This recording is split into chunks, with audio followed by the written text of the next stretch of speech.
Berpuasa ini kan tujuan dari hasil akhir berpuasa itu kan mendapatkan Lailatul Qadar. Nah, sekarang sudahkah orang-orang itu berpuasa dan mendapatkan Lailatul Qadar? Kalau memang belum, belajarlah sadar untuk berpuasa sampai mendapatkan Lailatul Qadar. Karena di dalam berpuasa itu ada yang namanya itu Lailatul Qadar. Jadi kalau kita ini melaksanakan puasa tapi kita ini belum mendapatkan Lailatul Qadar dan kita ini merasa itu enjoy saja. Kan secara umum kan begitu. Padahal di dalam puasa itu ada bulan-bulan ganjil yang di dalam, bukan bulan, dari dalam tanggal-tanggal ganjil itu kan ada yang namanya itu Lailatul Qadar. Nah, bagi seorang memang secara syar'i memang seperti itu, melaksanakan puasa, kemudian berbuka, ya seperti itu. Kemudian tanyakan kepada mereka, para pelaku-pelaku itu, sudahkah mendapatkan Lailatul Qadar? Kadang-kadang mereka belum mendapatkan Lailatul Qadar itu, dia itu tenang-tenang saja. Padahal bagi seorang pelaku spiritual yang sejati, istilahnya seorang spiritualis lah, itu untuk berpuasa untuk mendapatkan apa yang dia inginkan itu bisa berpuasa ini berpuluh-puluh tahun, bisa berpuasa berpuluh-puluh tahun untuk mendapatkan apa yang dia inginkan. Kalau dalam berpuasa itu kan mendapatkan Lailatul Qadar. Jadi seorang pelaku spiritual sejati ini belum selesai kalau sebelum apa yang dia inginkan, apa yang dia dapatkan itu dia mengerti dan dia pahami. Nah, itu bisa memakan waktu ini berpuluh-puluh tahun. Mungkin sejak kecil dia tuh berniat seperti itu tanpa dia sadari. Nah, selama berpuluh-puluh tahun itu dia tuh berpuasa karena apa?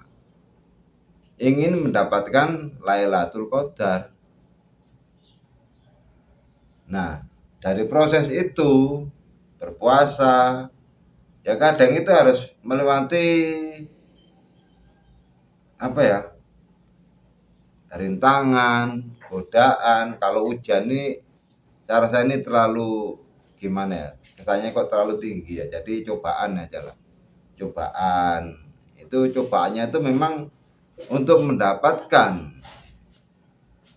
sesuatu atau tujuan dari puasa itu untuk mendapatkan Lailatul Qadar itu memang tidak mudah bagi seorang pelaku spiritualis. Itu memang tidak mudah, itu memang bisa memakan waktu berpuluh-puluh tahun. Kadang bisa digoda dengan kekayaan,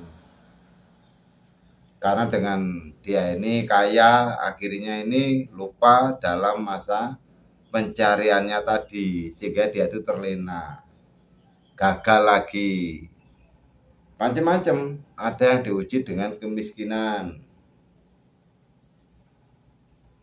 dan dengan kemiskinan ini akhirnya si orang ini terlena dan setiap hari hanya disibukkan untuk mencari nafkah untuk keluarga dan untuk dirinya sendiri. Setiap hari hanya disibukkan dengan hal-hal itu. Itulah cobaan yang tanpa kita sadari untuk menuju mendapatkan sebuah Lailatul Qadar. Jadi Lailatul Qadar ini adalah sesuatu yang sangat mahal dan harus dimengerti. Karena untuk berpuasa secara hakiki, secara hati, secara rasa itu memang membutuhkan waktu berpuluh-puluh tahun. Jadi kadang kita ini lupa, terlena dengan apa yang sesuatu yang belum kita dapatkan, tapi kita ini sudah bergembira. Lo kan gimana ya, kan membingungkan ya, kan lucu ya, padahal di dalam puasa itu mendapatkan Lailatul Qadar, tapi kita ini belum mendapatkan Lailatul Qadar, tapi kita ini kok nggak merasa gelisah, nggak merasa berkurang, dan kita ini tetap senang-senang aja. Nah, ini yang perlu kita garis bawahi. Ya itu tadi, karena untuk menuju mendapatkan Lailatul Qadar secara hakiki itu memang butuh waktu yang lama, bisa berpuluh-puluh tahun, dan mengalami banyak godaan-godaan dan rintangan yang harus bisa kita tepis.